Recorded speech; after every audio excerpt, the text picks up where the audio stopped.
So you can see that for population density, we're going to talk about the population density is going to be whatever the population is divided by the area of which that population resides. Now let's look at a quick example right here in the classroom.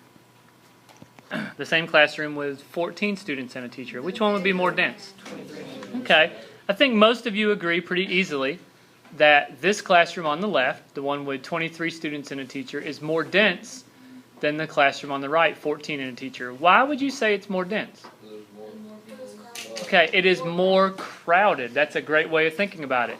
It is more crowded in this classroom than it is in this classroom. Now, we're going to take a minute and we're going to figure out the exact density of these things. If you have a picture, sometimes it's very easy to see the density, but what we like to do is we like to convert those pictures into something numerical because I can compare numerical values. For example, a density of 8 would be more dense than a density of 6 because 8 is bigger than 6, right?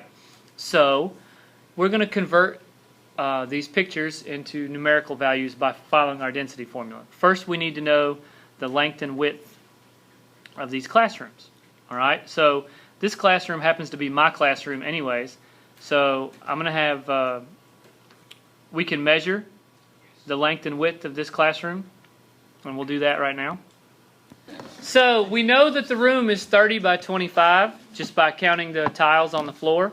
Both rooms are the same, so what would be the area of both of these rooms?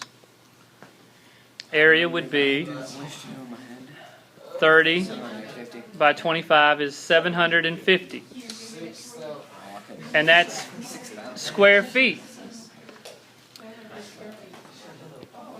is the density. So the density of the first room would be how many people? 24 with the teacher.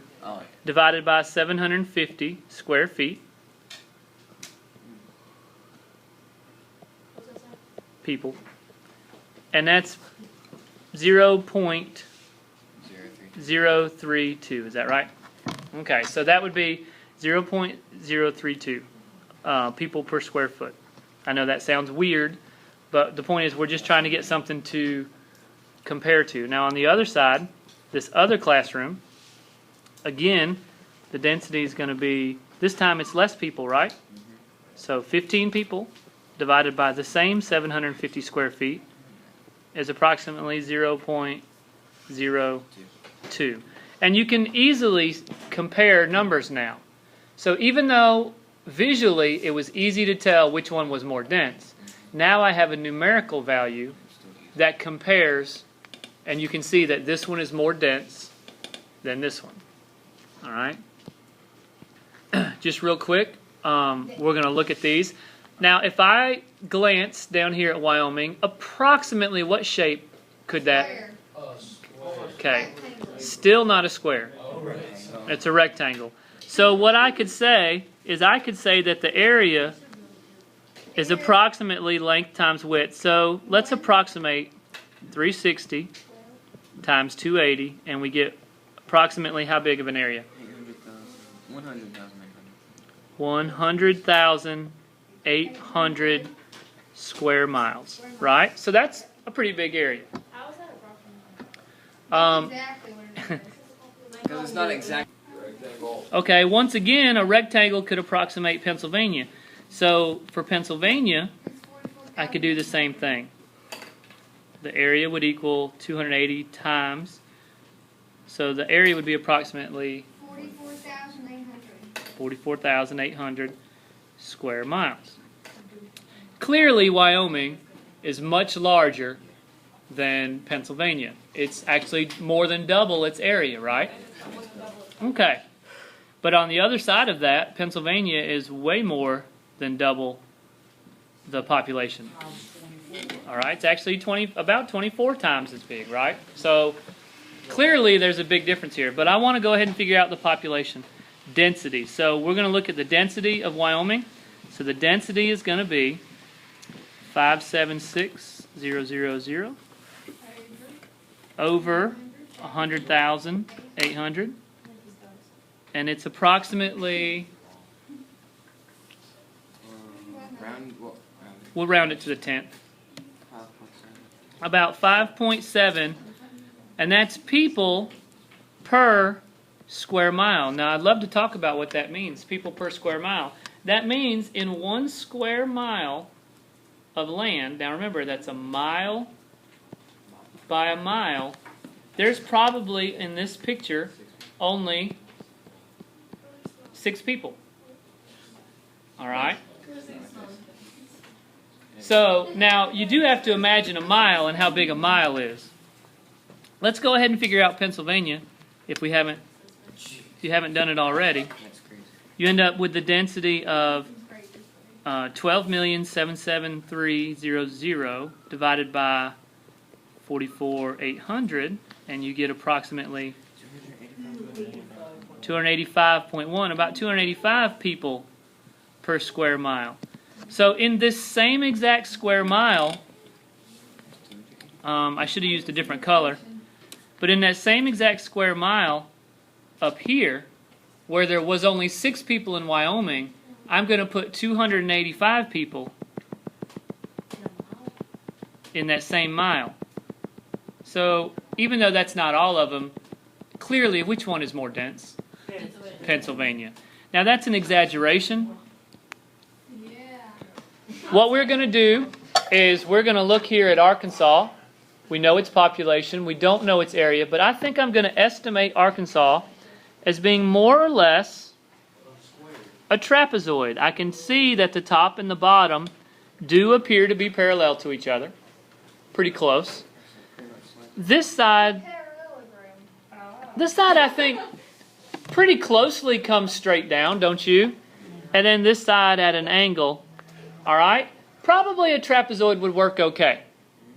Okay, now I know maybe I could have drawn a little better one. I got a little space I'm missing here and a little space I'm missing here. But we're just going for an approximate. Okay?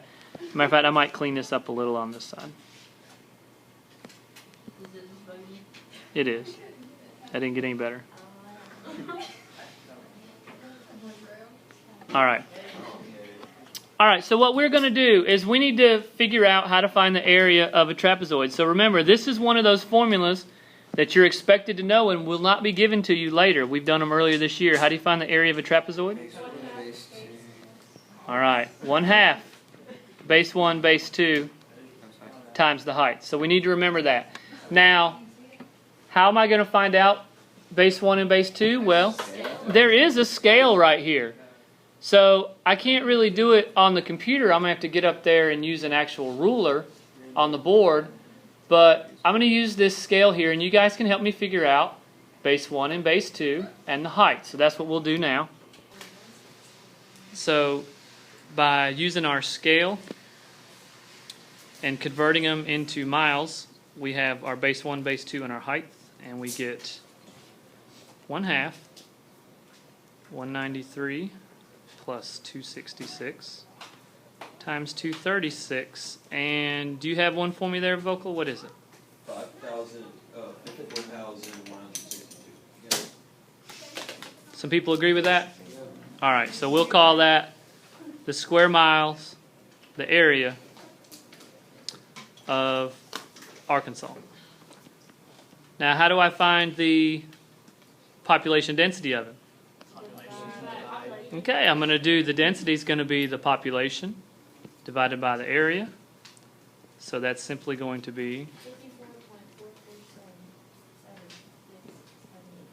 54.447. What are we supposed to round to?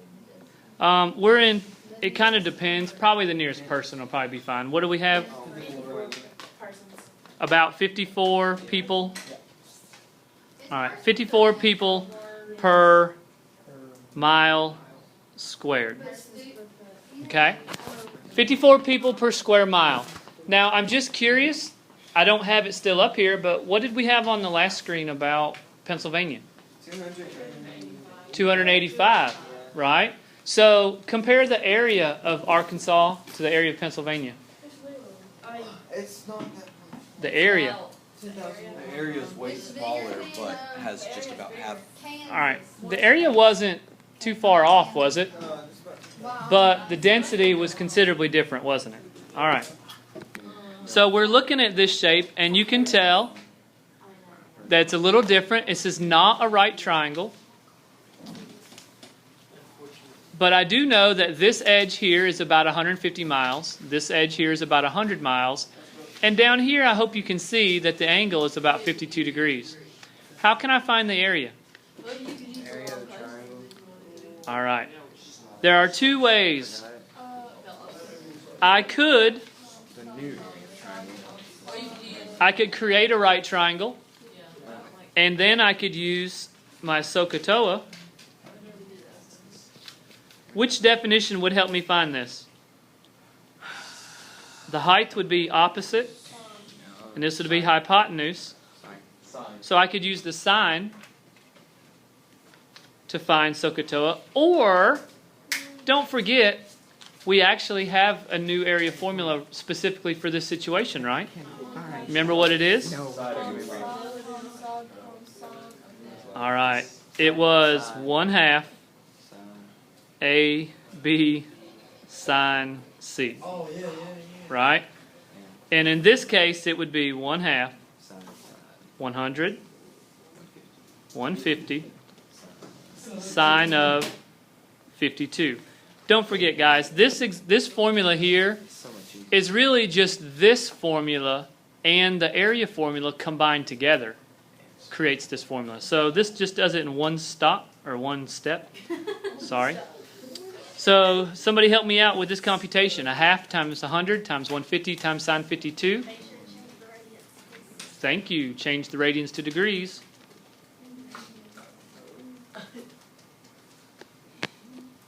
So you're right. It's not a very big state at all, is it? Just 5910. And now the density, of course, since you have the population, the density is going to be 1 million people crammed into 5,910 square miles. It gives you approximately what? 224. 224 people per square mile. How does that compare to Pennsylvania earlier? About the same? Okay. Well, see, that presents a good issue to talk about who would deserve more money in a political situation. For example, the government might say, we need to give a certain state more money based off their population density.